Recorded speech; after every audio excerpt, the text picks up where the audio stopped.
මම කවුද කියලා හිතන් අහපුවා මට උත්තර දෙකක් තියෙනවා. එක තමයි මම අලව්වේ සිරිසීල රතන හඳුර එකක්. මේ ඒක සාම්ප්‍රදායයි. එක වාගේ ලෝකේ එක වාගේ දෙකක් නැහැ කොහෙවත්. එහෙනම් මම වාගේ දෙන්නේ කොහෙවත් ලෝකේ නෑ. එහෙනම් මම ලෝකේ ඉන්න විශේෂම පුජ්‍යලයා තමයි මම. රෑ අහසේ තරු තිබුණට තරු තින්නේ රෑ විතරද? ආගම කියන්නේ සම්පූර්ණ මිනිස්සු මුලා කරලා මිනිස්සු බය කරලා තව කෙනෙකුගේ පැවැත්ම සඳහා යොදාගත් දෙයක් තමයි ආගම කියන්නේ. ධර්මය කියන්නේ දැන් මම විශ්ව ශක්තියක්. එහෙනම් මගේ තුල මං එහෙනම් මංගා පිටපත් නෑ.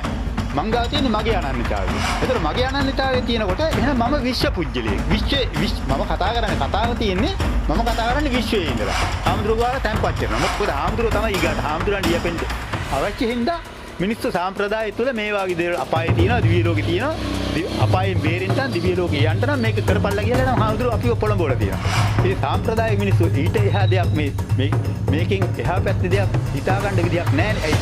ආම්ද්‍රෝ බණ කියලා මිනිස්සු රවට්ටලා තියෙන්නේ. මම කියන්නේ ආගම කියන්නේ මිනිස්සු බය කරලා මිනිස්සු රවට්ටලා අරගොල්ලන්ගේ පැවැත්ම සඳහා යොදාගත්තු දෙයක්. ඒකට එහෙනම් ඒ ආගම තුළ අපි රවට්ටලා තියෙනවා. එහෙනම් අපි ඒකට බය වෙලා තියෙනවා. ඒ જાතියේ මේ සාම්ප්‍රදායික මිනිස්සු බලාපොරොත්තු වෙන්නේ දිව්‍ය ලෝකේ යන්න ඒ වගේ දේවල් අපායෙන් ගැලවෙන්න ඒ වගේ දේවල්.